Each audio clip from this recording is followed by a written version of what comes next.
Are you ready for the ultimate car showdown? Hold on tight because we're about to dive into a battle between two very different but equally epic cars. It's the legendary Toyota Supra versus the weirdly cool, almost forgotten BMW Nazca M12. Let's see who wins this unpredictable fight. On one side we have the Toyota Supra, the car that's so iconic it's practically its own meme. It's been in Fast and Furious, it's the dream of every street racer. And honestly, you probably already have a poster of it in your room, but let's be real. Does it deserve the hype? Or is it just a car that says I love drifting and my favorite hobby is the exhaust note? Power? Check. 3.0-liter turbocharged straight-six engine? Check.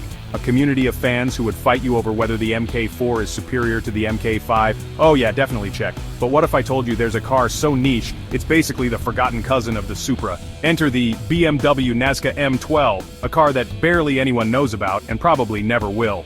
It's like the Supra's weird, enigmatic cousin who lives in a remote garage and occasionally sends you cryptic messages about how fast it is. First off, let's talk about looks.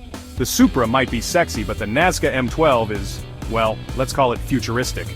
You know those designs that look like they came straight out of a 90s sci-fi movie? Yup, that's this one. It's got curves that look like someone was experimenting with the shapes of the future, and not exactly succeeding. That cockpit? It's so low-slung you might need a yoga instructor just to get into it. The only thing lower than its ground clearance is the number of people who actually remember it exists. Now, don't let the weird look fool you. The Nazca M12's got a 5.0-liter V12 engine, which means it's got power, and by power I mean you can definitely outrun your problems. But, let's be honest, how often are you going to see one of these on the road?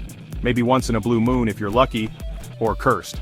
And here's the kicker, folks. This car was never mass-produced. In fact, it was a concept car that barely left the showroom. Imagine being the only guy in town with one of these. You'd be a legend, but mostly because people would ask, is that a prototype? Are you a time traveler? And then we have the Toyota Supra. It's practically the MVP of the tuning world. You can slap a big turbo on it, make it louder than your regrets and still somehow look cool. The Nazca M12, that's more like, I'm too good for this planet.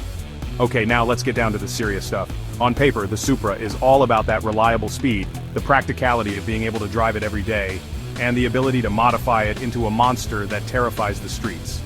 The Nazca M12, well, it's a rare unicorn. It's got some serious style, but also, it's got a vibe of, I'm not sure if this is a car or an abstract art project. So, who wins this crazy battle? If you want performance, you're probably looking at the Supra. But if you want to be the car itself and have everyone stare at you in confusion, the BMW Nazca M12 is your ride. But let's be real. In a world full of predictable, well-built cars, sometimes you just need something that makes everyone go, wait, is that even real? Thanks for watching this totally serious comparison. Whether you're into the Supra's legacy or the Nazca M12's weirdness, we can all agree on one thing. Driving one of these is definitely a flex. And maybe you'll get a troll face or two thrown your way. Don't forget to like and subscribe or the troll face will come after you. And so will that BMW.